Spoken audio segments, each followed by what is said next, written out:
Honorable Speaker, Honorable Mutuse, being a first timer, we understand these things are done at the start of the motion. But I just want to say that I'll try to be brief so that we save time. So this will depend on individual members. But I'll be brief, Honorable Speaker, and this is what I want to say, Honorable Speaker. Honorable Speaker, I think I really want to appreciate the departmental committees for their presentations and the budget committee for doing this good work. It wasn't easy to do this budget because of the very restrictive fiscal space. And on the basis of that, Honorable Speaker, we're ready to see what really can be prioritized in this budget.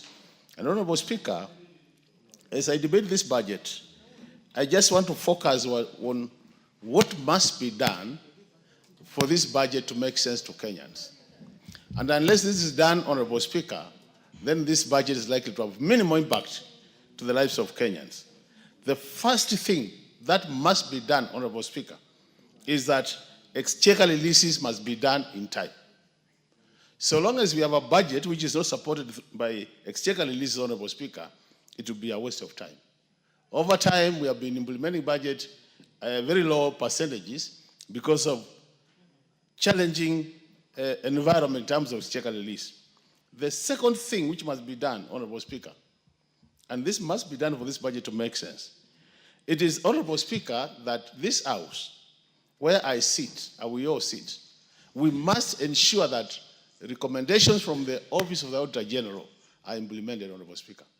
Through the Public Accounts Committee, we have so many recommendations which have been adopted by this House, but they are never implemented, Honorable Speaker. So, Honorable Speaker, accounting officers are taking this House for a ride, because so long as you don't enforce those recommendations, they continue doing the fun things they do every day.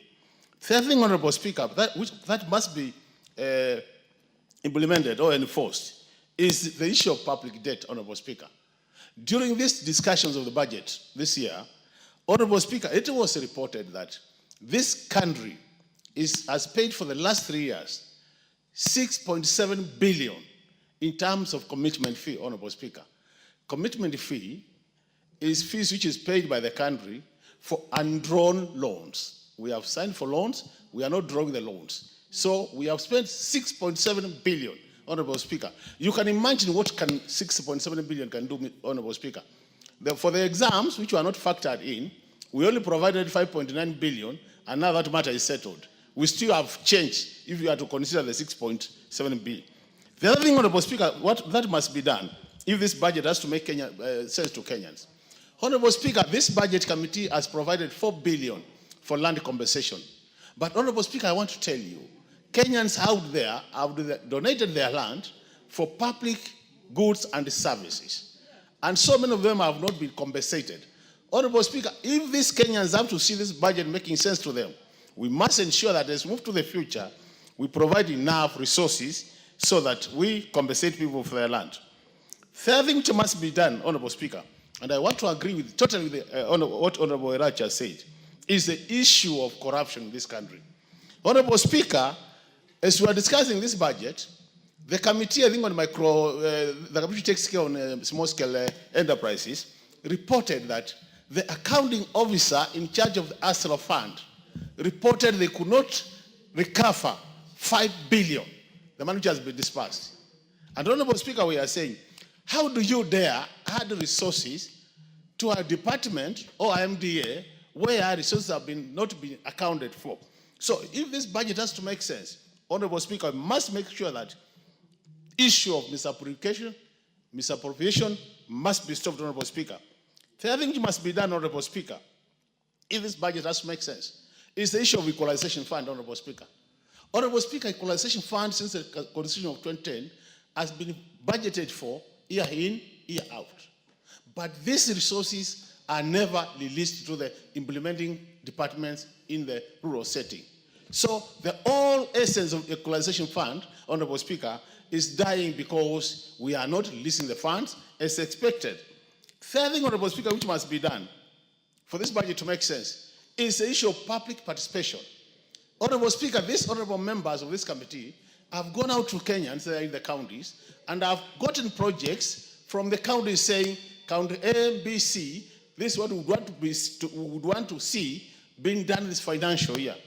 In the immediate last financial year, Honorable Speaker, the year actually we are implementing now, Honorable Speaker, the money for public participation was removed in a supplementary budget. Honorable Speaker, this budget cannot make sense if we continue entertaining situations where public participation money is removed from the budget, either through supplementary budget. So we are saying public participation money, because it is money being proposed by Kenyans out there, must be respected, and Treasury has no authority to touch that money, Honorable Speaker. The other thing, Honorable Speaker, for this budget to make sense, what that must be done, is the issue of the pending bills. Honorable Speaker, I think Elacha said it. Unless we clear the pending bills, Honorable Speaker, we'll continue lamenting as a country.